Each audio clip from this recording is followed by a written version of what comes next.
Professor Rivenburgh? Stefano. Yeah, Yes. Nice to meet you. Nice to meet Thanks you. so much for taking the time. Can I sit? You are very welcome to sit. Thanks so much. So, as I mentioned on the email, I'm interested in understanding what your class is about. It sounds very interesting. And so, do you have time to explain to me what the class is about? I do. So let me first of all just give you the quick version. Thanks. The course I teach is called Creative Advantage. Yep. And what it does is it takes the latest in cognitive science and research on innovation and idea generation to teach students how to be better creative thinkers and problem solvers relevant to their professional life, their personal life, in their communities, and more. So, for example, if you were taking my class, you would end up being much better able to tackle complex problems in novel and useful ways. Oh, but I know you want to ask me a question, but I think I'd rather ask you some questions. Okay. And you'll get a better sense of the course. Okay, deal. All right. So why do you think I invited all these people behind us? Well, it's if it's something that has to do with communication, cognitive, maybe because it's about human communication. I don't know. There's a lot of people that communicate with each other. Is that? Here's a clue. This class is Creative Problem Solving, Creative Advantage, and it's in an integrated social sciences program. Why are people so important? Because, so integrated social science, which is true. So it means that it's something that has to do with society, with interactions between people, with the way in which people sort of get together and create culture, something. So am I getting close? You're getting really close. Oh. One of the big misconceptions about creativity and creative thinking and creative problem solving and innovation is that it's this real individual exercise, the myth of the genius, the Einstein of the world. But creative problem solving, creative thinking is completely a social endeavor. It takes place in societies. It deals with complex problems of societies to come up with the most creative and innovative solutions to things require people communicating and building on ideas and in an iterative kind of process like that. So everything about creativity happens in a social environment. So one of the key concepts in the first part of my class is this idea of social creativity, that we need to learn about creative problem solving and creative thinking as a social endeavor. Another important concept, though, is diversity. Why do you think that might be important to creativity? Well, moving on so if we're talking about creation and social creativity and interaction, of course, if you have like different people, you have different perspectives, and because you have different perspective, the solution can be a little bit wittier or like better or different. That's right. That's close.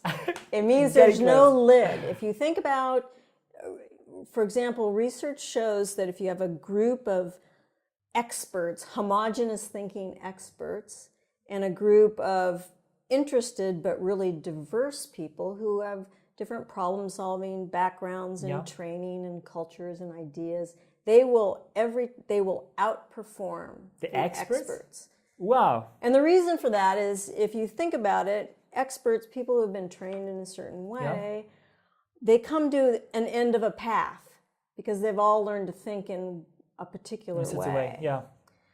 But a diverse group doesn't come to the end of the path. There'll always be someone who can add something new. It's sort of like a network analogy. There's always another path that can be taken. So the first part of my course is called Creative Thinking Concepts. And these are just two examples of what I focus on in the first part of the course: social creativity and the critical importance of diversity. All right, so can I ask you another question? Of course, as many as you want. This is really different. What comes to your mind when I say bird?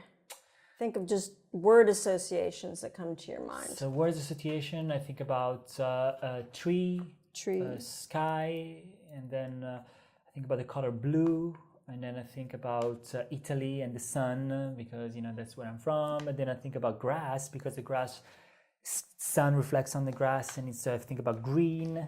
And then I think about pastures, like mountains, because that's kind of the landscape where I'm from. And then I think about my mom. Because that's where Birds I'm from. make you think of your mom? Oh my God, that's so bad. But yes, it does. Okay. Actually. Yeah, that's the journey.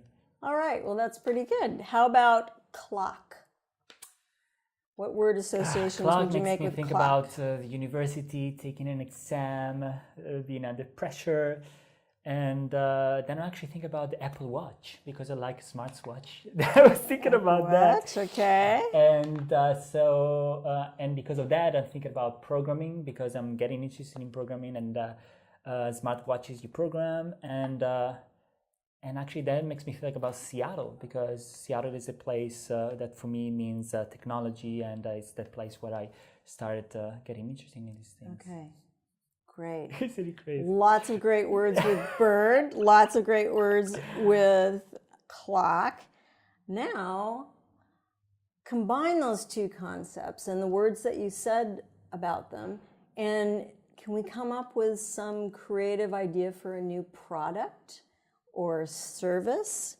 Combining things like sky, blue, grass, and you said pressure, exam, programming. Birds also fly, clock, time, I think of.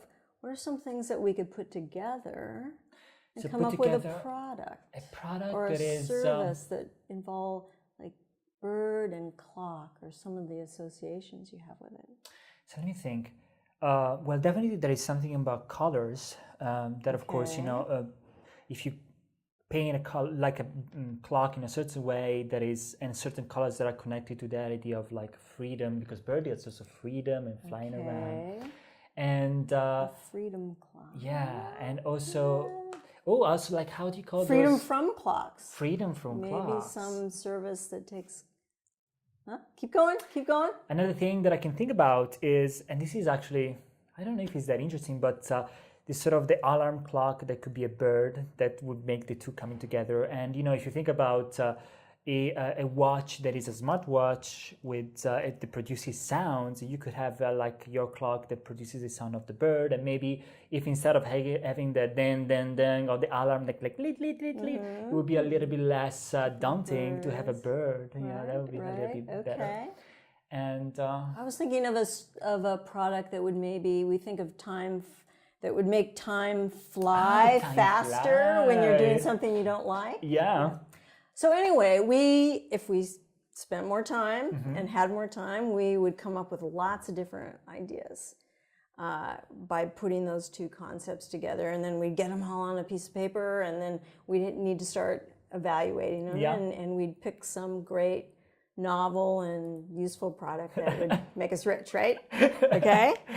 Well, so let's say my example of a product where it makes time fly faster if you're doing something like.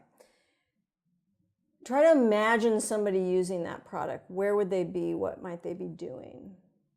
So if someone is using,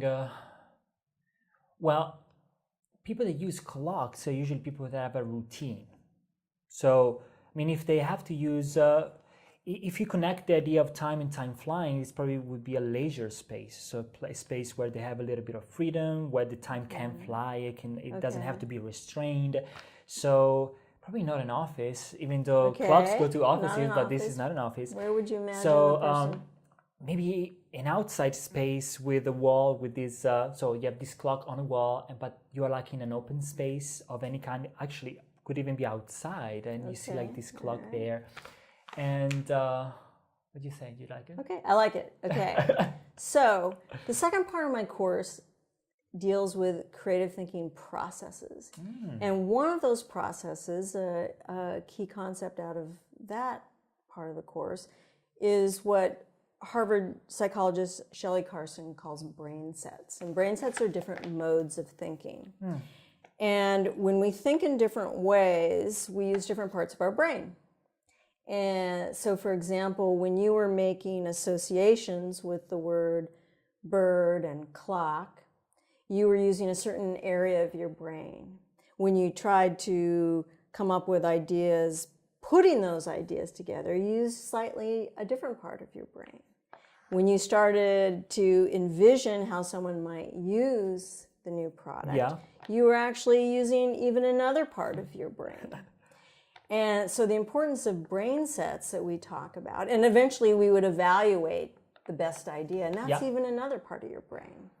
So one of the things that we talk about in the second unit is this idea of brain sets, because the most creative thinkers and problem solvers are people who not only improve their skills in those different modes of thinking, but have what we call cognitive flexibility. They're able to shift into those different modes of thinking, depending what the problem is, to better come up with solutions to the problem. So nice job. Oh my God, I mean, it's, and you said that in the class you're going to do all this? Yeah, we're only halfway through the class. So amazing. Okay, the third unit is creative problem solving techniques. So what are some of the problems we need to solve? Think about as society, as culture, as human... Any level. Poverty, I don't know, people starving, or people getting poor, needing money, or needing to get a job, and needed to get a degree. That kind of stuff. There are so many different types of problems. There's personal challenges that we have, workplace challenges, community challenges, societal, there's homeless, there's climate change, there's traffic, there's do I take this job, how do I get a job? There's so many different kinds of problems. So the important idea there is there's no one-size-fits-all problem-solving technique. So we spend a lot of time talking about different techniques matched to different types of problems. Some problems involve group conflicts or value differences. Some are more structural problems, or there's a lot of different types of problems, and so necessarily there's a lot of different types of techniques. So it's a really important problem-solving skill to be able to match the right technique to the problem to better be able to solve it. That makes sense? No, it makes sense. And so how we're gonna like get into groups and sort of think about, okay, this is the kind of problem, how do you guys would solve it, and we just go through different kind of problems? Is that how we're going to do it? Yeah, in fact, the very first exercise of the class is what I called an IPO instead of an initial public offering, which it is. It's identifying problems and opportunities. And it's a field exercise where everyone in the class goes out and identifies problems and opportunities in their life, in their community, and at society level. And we create a big repository of them, and then all quarter long we work on them using our knowledge of these different concepts and processes and techniques. So now I'm going to invite you into a coffee shop. Oh, I like it. Want a little coffee? But there's a reason. When do you get your most creative ideas? Like, where are you, or what are you doing? For me, it's a coffee shop. What about you? When do you feel like you're the most creative? I'm the most creative when I'm in a space in a place that I know. So it's usually like I build my bedroom so that it has my bed on one side, and on the other side a kind of a working space, because I kind of need to know what is around me, and I cannot have different things jumping in. I just need to be as focused as I can.